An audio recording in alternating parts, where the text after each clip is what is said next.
नमस्कार, आप देख रहे हैं सीधी बात और आज हमारे खास मेहमान हैं बिहार के पूर्व मुख्यमंत्री नीतीश कुमार। सर, स्वागत है आपका। धन्यवाद। मोदी सरकार को लगभग 7 महीने हो गए। आपके हिसाब से सरकार फ्लॉप होनी थी या मोदी साहब अपना काम ठीक से कर नहीं पाते? अब तक का आपके अनुमान में मोदी साहब का रिपोर्ट कार्ड क्या है? देखिए, 6 महीने का जो पीरियड है वो पूरे कार्यकाल का आप देख लें तो 1/10 पीरियड बीत चुका है। कम से कम इस पीरियड में आगे क्या करना है उसमें क्लैरिटी होनी चाहिए, नंबर 1। नंबर 2, जो इलेक्शन प्रॉमिसेज हैं, जिन बातों को लेकर आपने लोगों का समर्थन हासिल किया, उस फ्रंट पर क्या स्टेप्स हुए, ये देखना ज़्यादा जरूरी है। तो हम इन दोनों काउंट्स पर देखते हैं तो ऐसा लगता नहीं है कि कोई जो इन्होंने कहा है उसको करने का इरादा है। और आपको नहीं लगता कि 6 महीने बहुत कम वक्त होता है? बीजेपी के लोग कहते हैं कि और वक्त दीजिए, 1/10 साल का हमें जो गड़बड़ियां हैं उसको ठीक करें। नहीं, वो तो हमेशा लोग कहते हैं इतने साल की गड़बड़ी हम ठीक कर देंगे, लेकिन पूरे कार्यकाल का 1/10 पीरियड बीत चुका है। लास्ट जो पीरियड होगा 6 महीने का, वो तो चुनाव का होगा। तो समय इतना बिल्कुल असीमित नहीं होता है लोकतंत्र में। पहले 6 महीने में सब कुछ दिखा देना पड़ता। क्या आप मानते हैं सबसे बड़ी कमी रही अब तक की? जो प्रॉमिसेज किए उसके मुताबिक कोई ये कर नहीं पा रहे हैं। सबसे बड़ा प्रॉमिस तो इन्होंने किया था काला धन को लेकर। अमित शाह ने बताया कि हमने चुनाव में कहने के लिए कह दिया, उसको इतना लिटरली इंटरप्रेट ना कीजिए। हाँ, क्यों कहने के लिए कहा जाता है? इसका मतलब आपका यही लोकतंत्र, आपकी व्याख्या यही लोकतंत्र की है। भाई, चुनाव में जो कुछ भी बोल रहे हैं वो तो बड़ा सैक्रोसैंक्ट है। आप लोगों का वोट हासिल कर रहे हैं, लोगों का समर्थन प्राप्त कर रहे हैं। आप समर्थन प्राप्त करने के लिए कुछ भी कह देंगे और उसके मुताबिक कोई आप एक्शन नहीं करेंगे। आप मानेंगे कि एसआईटी तो बनाई, G20 में जाके अंतर्राष्ट्रीय मुद्दा बनाया। एसआईटी बनाने की बात तो सर्वोच्च न्यायालय ने, सुप्रीम कोर्ट ने पहले से ही कर रखी। यूपीए ने कुछ किया नहीं उसका? यूपीए ने नहीं किया तो खामियाजा भुगत रहे हैं। लेकिन इसका मतलब ये थोड़ी है कि ये जो कहे हैं उसको ये नहीं करें। भाई, यूपीए ने कोई काम नहीं किया, उस इतना कह देने से आपको जो नया मैंडेट मिला है, आपको काम न करने का कोई लाइसेंस तो नहीं मिल सकता। आपको तो करके दिखाना पड़ेगा। यूपीए के फेलियर पर, कांग्रेस की विफलता पर आप सत्ता में आए, आपको तो दिखलाना पड़ेगा करके। और जो बात आपने कही है वो बात आपको करनी होगी। जनता तो ये सवाल जरूर पूछेगी। अब किसानों का ले लीजिए, ये काले धन के मुद्दे के बाद अब किसान को इन्होंने क्या कहा था? सब भाषणों में, घोषणा पत्र में भी है कि भाई जो किसान का लागत खर्च है उस पर 50% मुनाफा जोड़कर हम मिनिमम सपोर्ट प्राइस तय करेंगे। क्या इन्होंने किया? इसको करने में कौन रोक रहा था? इसमें तो कोई कॉन्फिडेंशियलिटी का क्लॉज नहीं था, कोई इंटरनेशनल एग्रीमेंट नहीं है। भाई, आपकी सरकार बनी, जो commission on agriculture cost and prices की रिपोर्ट है, आप देख लेते, आप उनको सीधा मैंडेट देते। आप कहते कि साहब जो लागत आपने कैलकुलेट किया उस पर 50% आप मुनाफा जोड़ो। सर, आप जब बोल रहे हैं और ऐलान नहीं कर रहे हैं, मिनिमम सपोर्ट प्राइस में अन्य वर्षों की तुलना में बहुत कम वृद्धि हुई, तो मतलब आप पूरे अपने वायदे से मुकर गए। सर, आप देश, भाई ये स्पेसिफिक है, बहुत बड़ा तबका है। काला धन, हर गरीब को 15 से 20 लाख मिल जाएंगे, यूं ही मोदी ने कहा, मैंने नहीं बोला। सबके अरे साहब, ये बात तो भाषण में है, ये बात तो भाषण में है। मोदी कहते कि वेंकैया नायडू ने बोला, राजनाथ सिंह ने बोला, आडवाणी ने बोला, रामदेव ने बोला, मैंने। आदरणीय मोदी जी का ही भाषण हम सुना रहे हैं। आप उसका राजनीतिक फायदा उठा रहे हैं? नहीं, राजनीतिक फायदा हम जनता के सामने सच रख रहे हैं। हमको क्या फायदा मिलेगा? फायदा तो चुनाव में वो ले गए, अभी कोई फायदा और नुकसान की बात आपने कहा कि वो फायदा ले गए चुनाव में। हाँ, वो ले गए। आप देश के बहुत अहम राज्य के मुख्यमंत्री थे, आपने एक प्रिंसिपल्ड फैसला लिया, एक आइडियोलॉजिकल फैसला लिया। जिस तरीके से मोदी बाजी मार गए, क्या आपको नीतीश कुमार जी लगता है कि आपने गलती कर दी? नहीं, बिल्कुल नहीं। ये कोई राजनीति सौदेबाजी थोड़ी है। वनवास में बैठे हैं, राजनीति तो खूब सक्रिय है।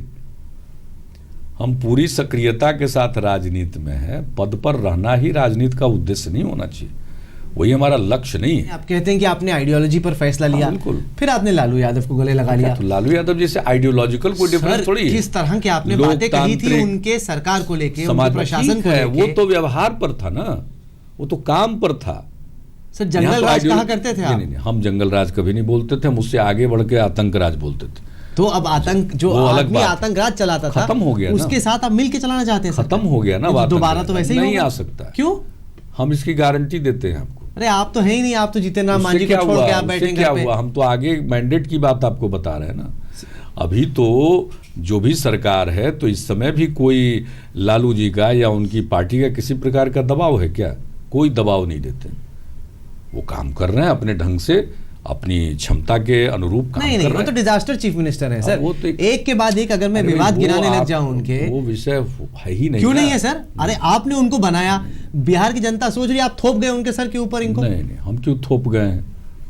आपको लग रहा है? अच्छा, आप मांझी साहब, मैंने मोदी के बारे में पूछा, मांझी साहब को आप कितने नंबर देते हैं चीफ मिनिस्टर के तौर पर? क्यों काम कर रहे हैं? आपके हिसाब से अच्छा काम कर रहे हैं? अब जो संभव है काम करने की कोशिश कर रहे हैं। आप जो अपने से तुलना करते हैं, आप क्या मानते हैं?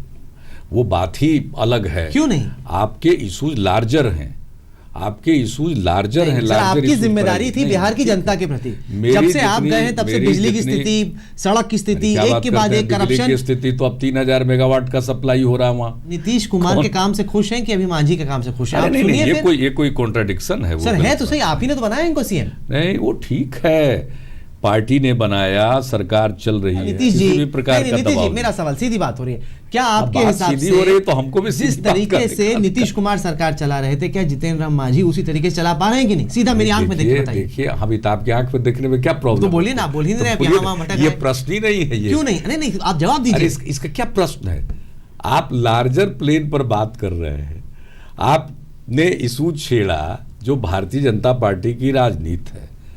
आपने शुरू किया कि जो अभी काम हो रहा है, तो हमने कहा वायदों के अनुरूप काम नहीं कर रहे हैं। ये चुनाव में वायदे करते हैं और भूल जाते हैं, और उसका तो भी हम गुना गिना रहे थे।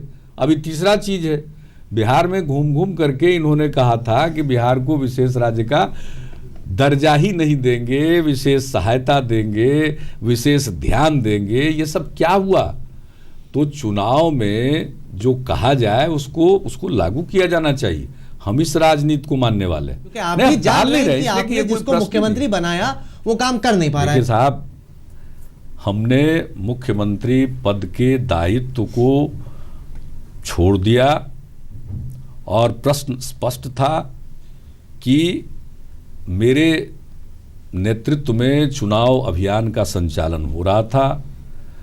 हमारा जो पॉलिटिकल लाइन था, हमें सफलता नहीं मिली, तो राजनीति में इन दिनों रिस्पॉन्सिबिलिटी ओन करने का सिलसिला बंद हो गया है। मैंने रिस्पॉन्सिबिलिटी सराहनीय है, लेकिन क्या बिहार की जनता के साथ धोखा नहीं है सर? ये नंबर 2 कहां धोखा है? चुना तो उन्होंने आपको, इसी का तो जवाब हम दे रहे हैं। चुना उन्होंने, अब 3.5 साल के बाद उनसे मजदूरी मांगने गए कि 3.5 साल में अगर मेरा कोई काम आपको ठीक लगा है तो लोकसभा के चुनाव में वोट दीजिए। लोगों ने वोट नहीं दिया हम लोगों को उतना कि हम लोग जीत। जी, विधानसभा में थोड़ी हार हुई थी, तो मजदूरी मांग रहे थे। नहीं, तो विधानसभा में थोड़ी हार हुई थी। वो तो विधानसभा का चुनाव तो बाद में होता, लेकिन 3.5 साल के काम काज पर तो लोगों से मांग रहे थे। 2009 में तो दिया था उन्होंने, 2009 में तो दिया था। 2009 में तो यूपीए की सरकार केंद्र में बनी, हवा तो उनकी बन गई थी कुछ आपके जो, लेकिन इस बार के चुनाव में नहीं मिला। तो मेरे मन पर यह बात आई कि जरूर विश्वास में कमी आई है, इसलिए पद त्यागेंगे, लोगों के बीच में जाएंगे। विश्वास की में कोई कमी है तो उस कमी को दूर करने की कोशिश करेंगे। जो साथी और सलाहकार है उनको लगता है कि आपने शायद अति कर दी, गलती कर दी। हमारे तो कोई सलाहकार है ही नहीं, लेकिन आप ही की पार्टी में लोगों को लगता है कि नीतीश जी जिद पे, ईगो की जिद पे अड़ गए। नहीं, लोगों ने हमको जरूर कहा, लेकिन हमने उनको समझाया और लोगों ने मान लिया, और तब हमने छोड़ दिया।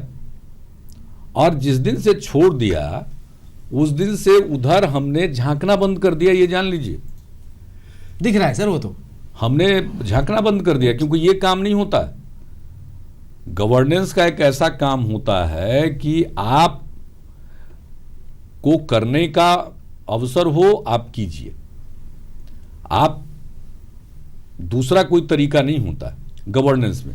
इसलिए चूंकि हमने गवर्नमेंट का जो पद था वो छोड़ दिया, इसलिए अब उधर ध्यान नहीं देते। हमारे विरोधी चाहे सुबह से शाम तक मेरी ही आलोचना करते रहते हैं, हर चीज की जवाबदेही मेरे मत्थे थोपते हैं। मैं इन सब बातों का उत्तर देने नहीं जाता हूं, मैं अपना काम करता रहता हूं लोगों के बीच। नीतीश कुमार और लालू यादव की जोड़ी मिलकर, लालू यादव की फितरत, और कई दफा मैंने उनका इंटरव्यू किया है, उनका काम करने का तरीका देखा है, आपकी फितरत बहुत जुदा है। क्या आप दोनों मिलकर बिहार की सरकार चला पाएंगे अगर मौका मिलता है तो? क्यों, क्या दिक्कत है सर? एक हम पूरा लोग एक साथ पश्चिम, थे, हाँ, और फिर टूट गया साथ आपका थे रिश्ता। और कुछ कारणों से अलग हुए। इस बीच में उनको भी मौका मिला, जब हम अलग हुए जनता ने उनको भी मैंडेट दिया। ये मौका परस्ती और नहीं है उसके सर, ये बाद दोस्ती? नहीं, मौका परस्ती नहीं है, वही तुम बता रहे हैं, सिद्धांत परस्ती है। मौका परस्ती तो होती अगर हम लोग कॉम्प्रोमाइज करके बीजेपी के साथ रह जाते, वो मौका परस्ती थी। ये मौका परस्ती नहीं है। हम जानते हैं कि बहुत तरह के कॉन्ट्राडिक्शन उबारे जाएंगे, लेकिन जो मूल सैद्धांतिक प्रश्न है, लोकतांत्रिक समाजवाद में विश्वास, जो न्याय के साथ विकास होना चाहिए, सामाजिक सद्भाव, सामाजिक सौहार्द, सामाजिक न्याय, सबका न्याय, इसमें किसी प्रकार का मतभेद नहीं है। इम्प्लीमेंटेशन की बात है। अगर मान लीजिए कि उनकी प्रायोरिटी अपने समय में अपने ढंग की थी, हमने गवर्नेंस के माध्यम से ये करके दिखा दिया कि समाज का जो सबसे छूटा हुआ तबका है, हाशिए पर तबका, हाशिए पर जो रह रहा है, उस तबके को मुख्य धारा में लाने के लिए गवर्नेंस तो सर सीएम कौन सी पार्टी से आएगा? होना चाहिए। जेडीयू से आएगा कि आरजेडी से आएगा? अभी पार्टी एक नहीं हुई है, एक बात चल रही है, और हम लोगों की कोशिश है कि कोई दो पार्टी का ही सिर्फ नहीं है, बल्कि देश के स्तर पर 6-7 पार्टियों का एक साथ मिल जाएंगे, हम लोग एक पार्टी बना लेंगे, तो फिर उस पार्टी में बैठ करके मुझे याद है जब आप सीएम थे, आपके घर में हमने आपसे ये पूछा था कि हमें क्या लगता नहीं है किसी प्रकार की थर्ड फ्रंट बन पाएगा। आपका जवाब उस वक्त ये था कि बहुत ज्यादा क्लैश है, ईगो का, सोच का, ये जो रीजनल छत्रप है मिलके नहीं चला पाएंगे। जो थर्ड फ्रंट नहीं बना, और इसलिए तो जो कांग्रेस के खिलाफ नाराजगी थी, उसका पूरा का पूरा फायदा अकेले बीजेपी उठाने में कामयाब। नहीं तो क्या आपको लगता है मुलायम, लालू, नीतीश मिलकर चला सकते हैं, एक पार्टी चला सकते हैं? तो थर्ड फ्रंट के कंटेक्स्ट में भी बोल रहे हैं कि अगर उस समय भी कोई लूज भी फ्रंट और या अलायंस बनता, तो वह भी एक लोगों के दिमाग में ऑप्शन के रूप में आता, लेकिन वो तो हम लोग दे नहीं सके। और देखिए, लोकतंत्र की सफलता स्ट्रांग अपोजिशन के बिना संभव नहीं तो स्वेच्छाचारिता आती है, तानाशाही का भाव पैदा होता है, आपको दिख रहा है तानाशाही का भाव है, अभी तक दिख रहा है कि नहीं? स्ट्रांग अपोजिशन अगर नहीं होगा तो इन सब चीजों की संभावना। इस वक्त आपको तानाशाही का भाव दिख रहा है कि नहीं? कुछ संकेत तो मिलना शुरू होगा। जैसे कि? जैसे पार्टी पर कब्जा, पार्टी पर कब्जा, यानी कई चीजों पर एक सेंट्रलाइजेशन। आजादी की लड़ाई के जो मूल्य थे, वो विकेंद्रीकरण, उससे निकलती है बात, डिसेंट्रलाइजेशन। यहां सेंट्रलाइजेशन हो रहा है। अब प्लानिंग कमीशन को भी खत्म कर देंगे। ठीक है, हम लोगों की मांग रहती थी कि डिसेंट्रलाइज प्लानिंग कमीशन बना रहे हैं। नहीं, डिसेंट्रलाइज क्या बना रहे हैं? जिसमें राज्यों के कुछ रहेगा ही नहीं, आप जान लीजिए। राज्यों के प्रतिनिधि तो सब जगह रहते हैं, लेकिन डिसीजन मेकिंग कौन करेगा?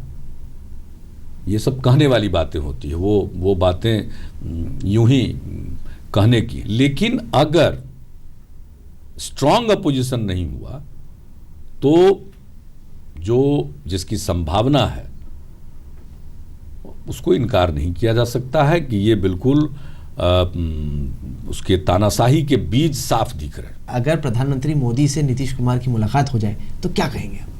क्यों, तो नमस्कार करेंगे, इसमें क्या है? कोई द्वेष नहीं, कोई द्वेष नहीं है। किस बात के लिए द्वेष होगा? हमारा कोई द्वेष नहीं, हम सचमुच बताते हैं। कोई ईगो की लड़ाई नहीं। किस बात की ईगो? किस बात का ईगो? हमारा तो कोई ईगो ही नहीं है, अनावश्यक बात है। हम तो किसी चीज के न पहले उम्मीदवार थे न आज उम्मीदवार हैं, हमारा क्या ईगो होगा? तो जो आपने हम कहा भाई कि एक उन्होंने स्टेट कैंपेन में मशीनरी कोशिश करते रहे काम करने का। कोई इतनी बड़ी पार्टी जो कई राज्यों में है, उस पार्टी में वो पहले भी थे, उस पार्टी के बड़े नेता थे, हमारा क्या ईगो का प्रॉब्लम हो सकता है? अच्छा। मैं बात नहीं समझता हूं कि अनावश्यक इस मामले को तुल दिया जाता है। कहने का मतलब यह है कि अब जो एक दौर चला इस देश में, अब बड़ा ही दुर्भाग्यपूर्ण है।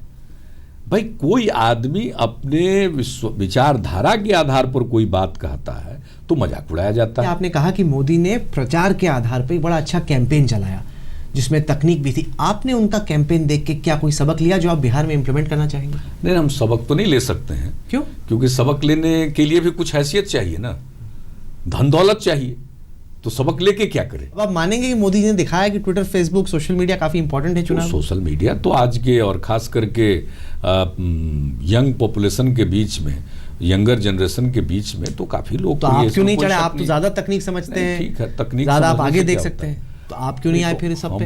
हम लोग का कोई वैसा कोई विश्व विजय का सपना तो है नहीं।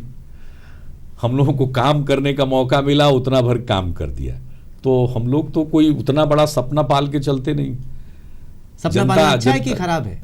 नहीं, कुछ मामले में सपने पालना बुरा नहीं है, सपना तो पालना चाहिए, लेकिन कोई भाई अपनी हैसियत के अनुरूप सपना पालेगा ना। हमारी हैसियत थोड़ी है कि हम उतना बड़ा सपना पालें। चलिए नीतीश जी, आपने हमें वक्त दिया, इसके लिए आपका बहुत बहुत शुक्रिया।